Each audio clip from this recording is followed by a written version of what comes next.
Dear students, this is Roseline, Assistant Professor, PG Department of Computer Applications, St. Joseph's College of Arts and Science, Cuddalore. In this presentation, I would like to give an introduction about memory management in operating system. The memory management is a crucial function in operating systems, handling the allocation and deallocation of memory to ensure efficient and reliable operation. This presentation will explore the core concepts of memory management, and also I am going to tell about real and virtual memory techniques, contiguous and non-contiguous allocation strategies and the associated challenges and benefits. Now we'll see about memory management. Generally, memory is used to store the program as well as it is used to store the data. Memory management is used for the allocation and deallocation of memory chunks. This memory management tells about where the process has to be loaded and how it is to be loaded. In general, the memory management is classified into two types. They are real memory management and virtual memory management. First, we'll see about real memory management. This method needs the whole process to be inside the main memory when it is executed, which means that the entire process or the entire program should be stored within the main memory. Now we'll see about virtual memory management. According to this method, it is enough to store a part of the process inside the main memory. That is, it is enough to have the part of the process or the part of the program inside the main memory. It is not necessary to have the entire process within the main memory. Now we'll see the comparison of real and virtual memory management. First, we'll see the real memory management. This approach is straightforward and limits the size and number of processes that can be run concurrently. Processes must be fully loaded before they can execute, leading to potential inefficiencies in memory utilization. Similarly, in virtual memory management, this allows for the execution of larger programs and enables multitasking.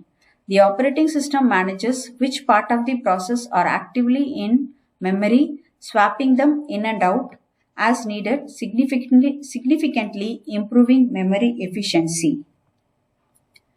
Now we'll see the classification of memory management scheme. The entire memory management scheme is classified into two types. One is contiguous memory management scheme, another one is non-contiguous memory management scheme. The contiguous memory management scheme is classified into single contiguous memory management scheme and multiple partitioning. Again, the multiple partitioning is classified into two types. They are fixed partitioning and dynamic partitioning. Similarly, in non-contiguous memory management scheme, the various classifications are paging and segmentation. First, we'll see the real memory management. So, in general, the memory management is classified into two types. They are real memory management and virtual memory management. Now, we'll see about the real memory management and also we'll see the classification of real memory management in detail. The real memory management is divided into two basic allocation methods. They are contiguous real memory management and non-contiguous real memory management. First, we'll see the contiguous real memory management. A contiguous real memory management is implemented by three methods. They are single contiguous memory management system, fixed partition memory management system, variable partition memory management system. We'll see these techniques in detail. That is, in single contiguous memory management, the main memory is divided into two parts, the OS and a single user process. Only one process can reside in memory at a time. This method suffers from a lack of multi-user facility and internal fragmentation. In fixed partition memory management, the memory is divided into fixed size partitions. Processes are allocated to these partitions. This approach can lead to internal fragmentation when a process doesn't fully utilize its allocated partition. Now we'll see the variable partition memory management. Here, the partitions are created dynamically to match the size of the process. This reduces internal fragmentation but can lead to external fragmentation where small non-contiguous blocks of free memory are unusable. Now we'll see non-contiguous real memory management. The non-contiguous real memory management is implemented in three ways. They are paging, segmentation, and combined system. We'll see the techniques in detail. In paging, the memory is divided into fixed size pages and processes are divided into pages of same size.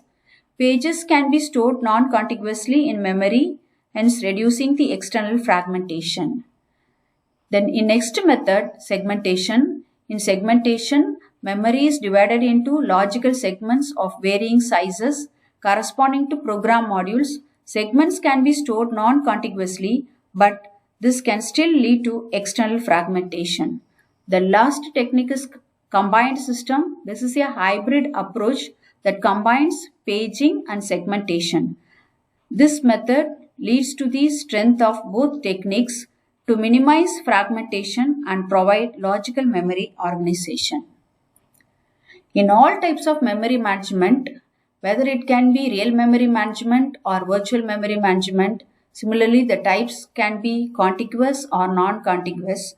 The following issues are involved in all types of memory management.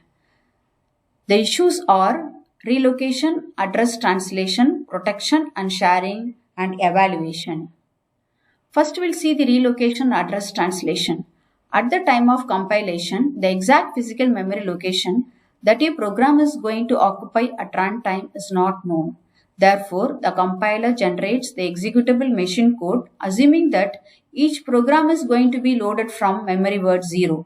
At the execution time, the program have to be relocated to different location and all the addresses will be changed before execution. Hence, in relocation address translation, at compilation, the exact physical memory location that a program will occupy at runtime is unknown. The compiler assumes the program will be loaded from memory word 0, so the program must be relocated to different location. Hence, all the addresses will be changed before execution. That is, at the time of compilation, the compiler generates executable codes assuming load from 0. Similarly, in relocation, program move to a different memory locations. And also in address translation, the addresses are adjusted before execution. Now we'll see about protection and sharing. Protection refers to preventing one program from interfering with another. This is crucial in multitasking environments to ensure that processes do not corrupt each other's memory or access unauthorized resources. Similarly, in sharing, sharing is the opposite operation of protection where multiple processes must refer to the same memory location. This is useful for shared libraries and inter-process communication, allowing processes to collaborate and share resources efficiently. So, protection is used to protect the data and also it is used to protect the resources. Sharing is used to share the data and also it is allowed to allow the user to share the expensive resources. Now we'll see the evaluation. So the evaluation is classified or analyzed using three techniques. One is wastage of memory, access time, and time complexity. First we'll see wastage of memory. It is the amount of physical memory which remains unused or wasted. Access time, the time taken to access physical memory by the OS. That is time taken for relocation and address translation. Next one is time complexity. It is relocated to the overheads of allocation and deallocation of memory. Now we'll see the evaluation methods in detail. Wastage of memory, access time and time complexity. This is the amount of physical memory that remains unused or wasted. Efficient memory management aims to minimize both internal and external fragmentation to reduce wastage. Access time. The time taken to access physical memory by the OS, including the time taken for relocation address translation. Faster access times improve overall system performance and responsiveness. Now we'll see the time complexity relates to the overheads of allocation, deallocation of memory. Lower time complexity ensures that memory management operations do not become a bottleneck in system performance. I would like to conclude this topic. Thank you.